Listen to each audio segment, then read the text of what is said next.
Hey guys, it's Astronomic here, and I'm bringing you another episode in my weekly hero showcase.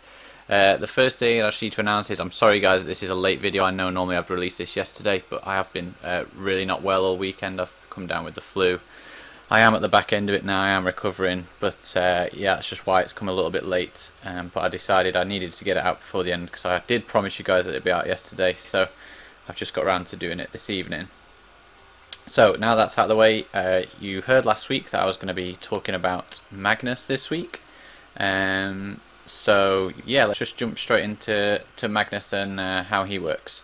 So the four skills that Magnus has: he has Faltering Pain. He casts an incantation that causes holy damage to the nearest enemies. Cannot be immune. This does cause a fair amount of damage. In my opinion, I haven't done hardcore testing on it, but in my opinion, I think Hell Nova does more. Send a Hell Nova through the field to cause spell damage to all enemies. It passes. The thing with Hell Nova is you need to get it against the right enemy. It travels in a straight line, similar to Lady Ember's ability, and he can sort of shoot at an angle sometimes, which can cause problems because it can only hit two out of the team, or sometimes it can go through the whole team. But if it does go through the whole team, it does cause quite a lot of damage, that one. And then his last two abilities are both just passives. The first one increases his spell crit chance plus 300, and the other one increases his spell power, and it also increases the damage dealt by summoned minions. I have received reports that the damage dealt by summoned minions isn't actually working. I've heard that that part is broken, but as far as I'm aware, it does still increase his spell power. So he gets an extra 160 spell power, and he gets an extra 300 spell crit rate. If we just have a quick look at his stats, his spell power is already at, not counting his items, he's at 3,200. Pretty good there, and his spell crit is already at 1,029. So 3,200, 1,029. If we just skip over and have a look at, say, the likes of Dean, because he's a decent one to compare to. It's 3,000 spell power. He is at a slightly lower upgrade level. But 3,000 spell power and nearly half the spell crit. Bear in mind that's not taking Magnus's ability into account. That doesn't count for in the stats, so that's quite impressive. The main thing about Magnus is, and the thing is, I will say, the reason I haven't done Magnus already is because I wouldn't say he was a core hero. He is definitely a good spell damage dealer.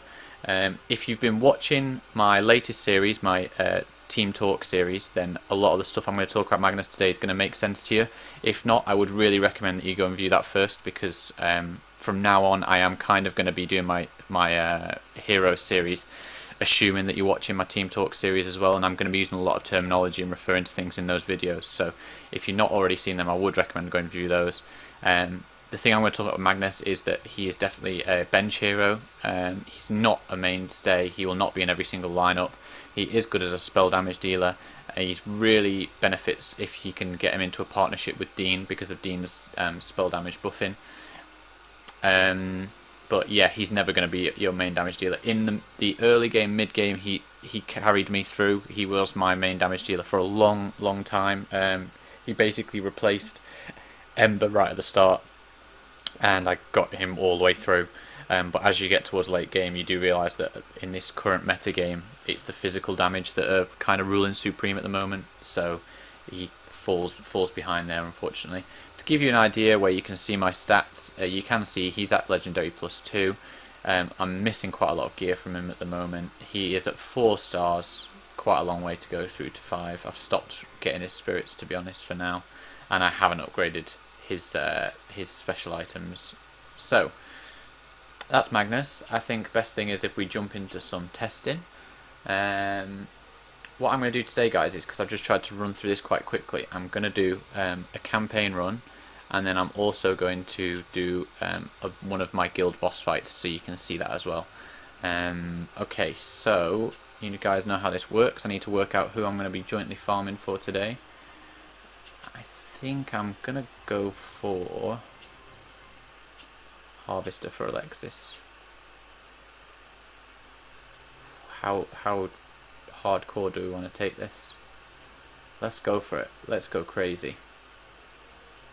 Let's do it. Let's do this. Okay, so As I just said, he does benefit massively from a Dean partnership, so I'm going to put Dean in there just so you can see him roll. They will need a healer, so I'm going to... Oh, no. I promised I would never put Odin in again, so I'll use Nargo. And who else is going to suit that team setup? There's not really many. I might just put Lady Ember there in for reference. I'm going to put Lady Ember there because a lot of you guys already have Ember, so it can give you an idea of where she's going to be. Bear in mind, she is slightly less leveled on the upgrades side than Magnus, but she's got a 1-star higher level, so I think that could be quite a fair test, and they're both going to get buffed by Dean, so I just hope I don't completely fail this, because this is quite a weird team setup for me, and I'm doing dungeon level 15, so you might just watch me completely fail and die at like wave 2, and that will be quite embarrassing. But you know what I'm like, I'm a one-take kind of guy, so if that's the case, then we will just have to roll again. You saw that was a prime example of Magnus's ability going off to one side, so it only actually hit one of the enemy team. Get Lady Ember in there. Well, we're doing okay so far. Just to make it balanced in this next one, I am just going to switch to auto because I think that's the fairest. It doesn't look like I'm going to need Nargo's heal too much. I may live to regret that, but we'll see. See, you saw Embers there go straight down the middle. And then Magnus is straight down the middle as well. That was a good hit by Magnus.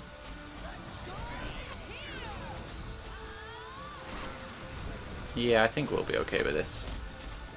So this is Magnus's one, it's that purple bolt that fires, and it does like loads of little hits. The only thing I will say about Magnus's trigger is it has the same kind of problem that Dean's does, in that it seems that lots of little hits increase the enemy's energy bars quite quickly. I might be completely making that up, but just how it feels. I haven't done any proper testing on it, but that's just how it feels to me. So that is a slight problem that you've kind of got to be ready for the counter attack straight away. As I said, same for Dean, and it's the same reason why I've kind of stopped using Dean quite a lot recently. But yeah, he is a good spell damage dealer, and he does partner very well with Dean if you are looking to build a spell damage dealing team. And when his last ability does get fixed, he'll be great in these summoning teams, which I can't wait to build a good summoning team. I am slowly leveling up Xerax, so as he levels up, I'm going to build an absolutely killer team. Let's look at the data there. Oh, I got the drop that I wanted, that's good. There you go. Yeah, I'd say that's pretty fair. That's a pretty accurate representation of what I'm familiar with Magnus. So he has out DPS Dean, he has out DPS'd Lady Ember.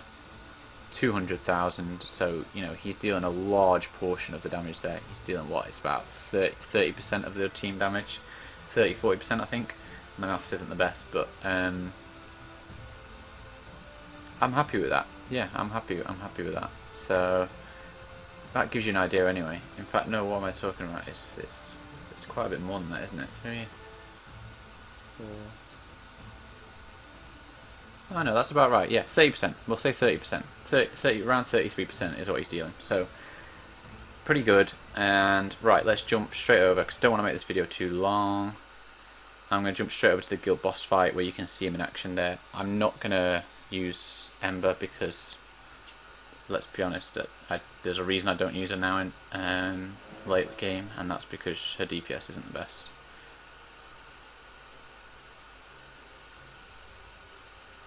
I don't know how you guys are progressing with the guild, but our guild Divinity on the Brute server has cleared everything now. If you want to ask anything about the guild boss, obviously feel free, just post it in the comments below and I'll be happy to answer it.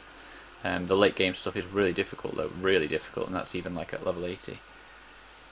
Okay, so the question is, what team setup are we going to use? I want to give you a more accurate representation. This that you're seeing right here is pretty much my DPS team. This is the team that I will use for the boss. So I'm just going to sub one of these out. I'm going to sub out oh my god, why am I forgetting a name? It will come to me in a second. I just want to call her Sylvanas all the time. Okay, let's go with that. Why? Oh, I need to find her name now. This is really annoying me. Alexis. Alexis. Yes. Oh, crumbs. I need to be quick because I'm going to get kicked out soon. Quick. Ah, where's he gone? There, Magnus. Yeah, we're okay with that. Some of these might die, but it could be funny. Oh, I can't believe I thought to get Alexis' name. I've been farming for it all day, so I really should know by now. The pressures of this, of the videoing, they just got to me, man. I just couldn't cope. Okay, here we go. I genuinely don't know what could happen here. If Magnus out DPS's a lot, then I'm just gonna have to retract this entire video and say, you know what, he needs to be on your main team. But I'm gonna put money on that he's not gonna. At least, as I said, I'm kind of hoping not, because I've invested too much in the other members of my team now. You can tell though that obviously the high level nature of my Magnus does show just how much time I have invested him in the past. It's just that as I've got more towards late game, I've found that other heroes are more useful. I think the main problem with Magnus is the fact that 2 of his abilities are passives, so he loses a lot of utility. If you look at ones like Hakulu, who bring so much other stuff like in the form of their interrupts, that's the main thing that's lacking for Magnus for me. If he did actually boost the summoning power of minions, then I think that might go some way to help him, but I still don't think it would be enough, to be honest. I really don't. It is still going to be awesome though. When like I said, when I get Xerax up to a much higher level and get a full summon army, I'm going to use Hakulu, going to use Xerax, just get as many summons out there as possible. It's going to be absolutely freaking awesome. Here we go, we're coming towards the end now. Magnus did die there, but it's only 10 seconds to go. Is Kyra going to get one off in time? Just about. There we go. Let's have a look. That's not a bad damage contribution. I'm normally between 500 and 600, so here we go. Here we go. Yeah, that's kind of what I expected. That shows you there. Against my main, this is my mainstay team now. Like I say, for damage dealing, I will not sub out any of these. I've only subbed out Alexis just because it was going to be a fairer battle, because obviously she buffs the physical damage. So that gives you an idea. He's not quite up to scratch. He's getting close to Hakulu, but to be honest, that's a bad round for Hakulu. He could normally do more than that. It is normally Renpor and Kyra that are my top ones, but Hakulu would normally do a little bit more than that. But yeah, that gives you an idea. So, as I said, he's a solid bench character as Magnus. If you've got the right team set up for him, and as I said, if you're progressing through mid game and you've already got Dean, he's an excellent addition. He complements Dean well. But just bear in mind that when you get to late game, you're going to use him less and less. And that is everything for Magnus for this week, guys. So I haven't decided who I'm going to do next week yet. If you've got any requests, please pop them in the comments below. Otherwise, I will probably announce it in my Wednesday's video for my Team Talk series. I'll let you know who I'm doing on Saturday. Thanks, guys. Catch you later.